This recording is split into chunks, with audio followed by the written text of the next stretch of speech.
ठीक इसी प्रकार परमात्मा गरीबदास साहिब जी को कह रहे हैं और अपना सारा ज्ञान बताया। फिर गरीबदास जी ने परमात्मा की महिमा को कैसे सुनाया।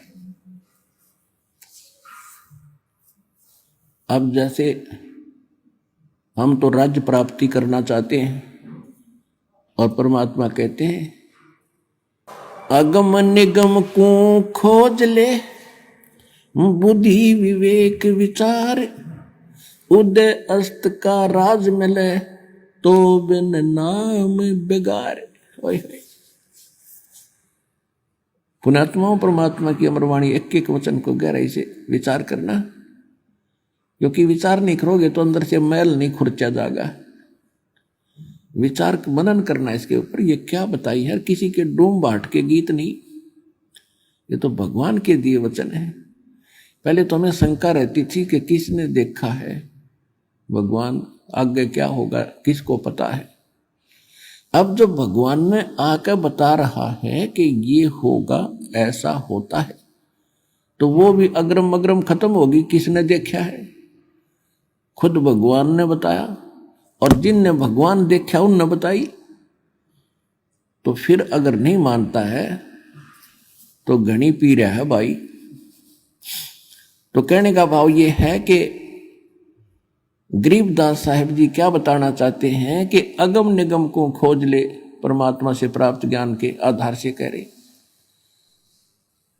और बुद्धि विवेक विचार, थोड़ा सा विचार करके देख, उदय अस्त का राज मिले तो बिन नाम बेगारे। अब जैसे बेगार किसे कहते हैं? बेगार क्या होती है?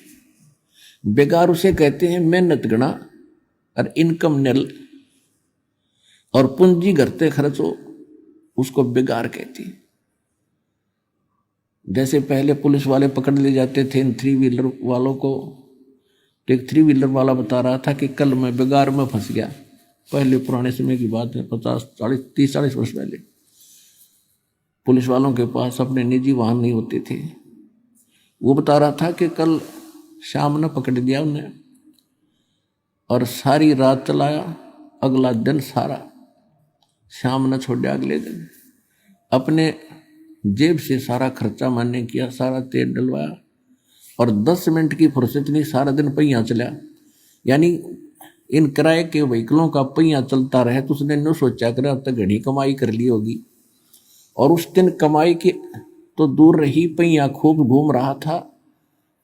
सारा दिन 200 किलोमीटर 400 किलोमीटर घूम लिया होगा और जेब से खाना खाया, जेब से तेल डलवाया। तो वो कह रहा था मैं कल बेगार में फंस गया।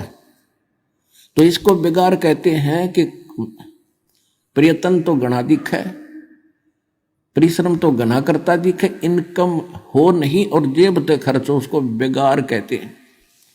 तो राजा लोग जो होते हैं आपने दिखे हैं कि बड़े ठाठ बाट हैं, आगे पीछे इनके बड़े हैं अफसर सलूट मारते फिरते हैं और सारा दिन आज वहाँ मीटिंग, आज वहाँ जलसा कर रहा है, आज वहाँ पुत कर रहा है, आज वैसा कर रहा है, सारा दिन पहिया बाज जाए इनका और भक्ति नहीं कर रहे। तो ये पिछले जन्म के पुण्यकर्मी प्राणी होते हैं। राजा हुआ, कोई धनी हुआ, कोई सेठ हुआ। और आग जैसे किसी पिछले जन्म की बैटरी चार्ज है, किसी की जैसे इन्वर्टर की बैटरी चार्ज है और उसको आगे चार्जर बेसिक ना ला रखा हो, जब तक उसकी अक्षमता है वो सारे काम करती दिखेगी, लेकिन वो फिर एक कदम बात बिगड़ेगी जब वो डिस्चार्ज हो जाएगी। आप देख रहे हैं इन मंत्री प्रधानमंत्रियों के अंत में की हालत होकर मरते हैं। कोई दुर्घटना से मारा जाता है या कोई और अन्य कारण से बुरा हाल हो जाता है, और कोई 10 वर्ष कोई 5 वर्ष मंत्री मुख्यमंत्री रह गया, फिर बैठ जाए डोगा लेकर बरंडे में, कोई नहीं पूछता। तो उनकी वो बैटरी डिस्चार्ज हो ली, अब कुछ ना उसका पल्ला है। और फिर चाहे वो राजा भी हो चाहे मंत्री भी हो और नाम लेकर चार्जर लगा ले और भगवान से डरने वाला होगा, भगवान से डर के कदम रखेगा, जब ज्ञान हो जाएगा नाजायज नहीं सतावेगा, गलत काम नहीं करेगा, चाहे दो उसका राज रहो चाहे ना रहो। और जब मालिक ने लिख दिया उसने हटावे कौन गा, तो ये विश्वास उस व्यक्ति को हो जाता है। फिर भी संत जो होते इस बीमारी से टला करें। तो कहने का भाव ये है कि अगम निगम को खोज ले और बुद्धि विवेक विचार, उदय अष्ट का राज मिले, पूरी पृथ्वी का भी शासक हो जा, तो बिन नाम बिगाड़े। तो जैसे पिछले जन्म के पुण्य चलते हैं इस प्राणी के, तब तक खूब सुख दिखाई देता है।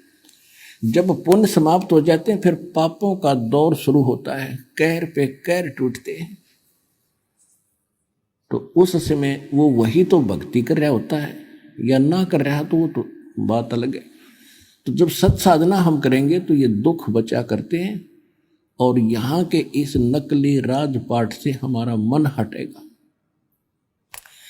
इस ज्ञान से आपकी कैसी स्थिति हो जाएगी, इंद्र दा राज और काग का बेस्टा, होए होए। आप तो एक छोटे से एमएलए चेयरमैन को देख लेते हो, सोचा बड़ा प्रभुशाली बन गया। अब क्या बताते हैं कि इंद्र दा राज यानी स्वर्ग के राजा का राज हमारे लिए काग की बीट है, उस सतलोक के सुख की तुलना में। तो परमात्मा हमें यहां से निकालना चाहते हैं, और हम अज्ञानता के कारण इसी काल के इस झूठे सुख से चिपकना चाहते हैं। एक समय अब परमात्मा कहते हैं गोता मारो स्वर्ग में, रजा बैठो पाताल। गरीबदास जी को बता रहे हैं परमात्मा कि गरीबदास में ढूंढता फिरूं अपने हीरे माणिक लाल। एक मुसलमान धर्म के अंदर अब्राहिम सुल्तान अधम नाम के एक राजा थे। अब पुण्यात्माओं ये विचार कर लेना, क्योंकि थोड़े से दिन में आपकी बुद्धि ठीक काम करने लगेगी। अभी तक तो बच्चे हो, कोई पहली कक्षा का, कोई दूसरी का, कोई तीसरी का, कोई चौथी पांचवी। और जिन दास के साथ जिनको 5-10 वर्ष हो गए, अब वो तो सारे संकेत समझने लग गए जो दास कहना चाहता, और सारी सत्य हृदय में समाएगी। फिर भी आपको बार बार बताया जाता है। अब ये जो समय आओगा ना भक्ति का, ये हजारों वर्ष चलेगा, और इसमें अरबों खरबों जीव पार होंगे। परमात्मा ने बोल रखा, नहीं तो जुल्म हो जाता है यहाँ पर।